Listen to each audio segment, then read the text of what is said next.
अस्सलाम। इस वक्त हम अम्मार यासिर के पास मौजूद हैं जो सिंध हाई कोर्ट के माशाल्लाह वकील हैं और पाकिस्तान के माया नाज वकीलों के अंदर एक हैं और जो है अल्हम्दुलिल्लाह हमदर्द कॉलेज लॉ कॉलेज के प्रोफेसर भी हैं। अम्मार भाई मुझे ये बताएं कि अगर औरतों की तरफ से तशद्दुद का मुज़ाहरा किया जाए या उनकी फ़ैमिली की तरफ से जो मर्दों के ख़िलाफ़ तशद्दुद का शिकार, क्योंकि आज हमारा टॉपिक ही आपको पता है कि जो डोमेस्टिक वायलेंस अगेंस्ट मेल है, सही है, अगर वो धमकाते हैं तो उसके ख़िलाफ़ कौन सा ऑर्डिनेंस है, उस पर क्या सज़ा दी जा सकती है? मैं आपको सिर्फ ये कहूँगा कि ये जो मामला है ये फिर फैमिली ऑर्डिनेंस 1961 के दायरे कार में नहीं आएगा। ओके, ठीक है।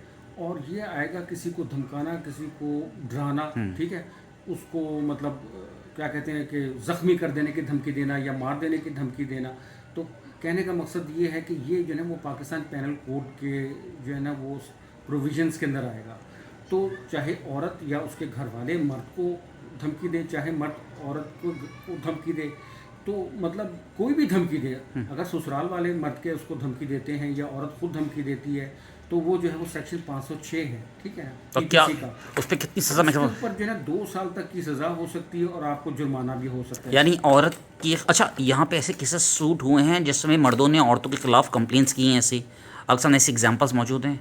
ऐसे केसेस बहुत कम हैं क्योंकि मर्द जो है ना वो थोड़ा सा अपनी एक अना को सोचता है कि अगर मैं ये अदालत में रजू करूँगा ऐसे मामले को तो मेरी मर्दाना अना के ऊपर चोट पड़ेगी और सुबकी पड़ेगी। तो आपके ख्याल में उसको ये सोचना चाहिए या नहीं सोचना चाहिए? मर्दों को आजकल जिस तरह औरतें टॉर्चर का निशाना बना रही हैं, तो मर्दों को आना चाहिए मैदान में या नहीं आना चाहिए? बात यह है कि आना तो जैसे हम ये कहते हैं कि अगर एक मर्द औरत को धमकाता है तो उसको अदालत से रुजू करना चाहिए। तो इसी तरह से अगर एक औरत या उसके घर वाले जो है वो अपने दामाद को धमका रहे हैं तो उसको अदालत से रुजू करना चाहिए। और इस पे 2 साल की सज़ा है? इस पे 2 साल और जुर्माने की भी सज़ा हो सकती है। और कितना जुर्माना मैक्सिमम हो सकता है? ये अदालत पर डिपेंड करता है कि वो कितना जुर्माना उसको करेगी, मगर हो सकता है। हाँ, जुर्माना हो और ये जो है 50,000 हो सकता है, 25,000 हो सकता है। सही है, और सज़ा भी हो सकती है। सज़ा भी होगी 2 साल की। ज़बरदस्त अमर भाई, थैंक यू।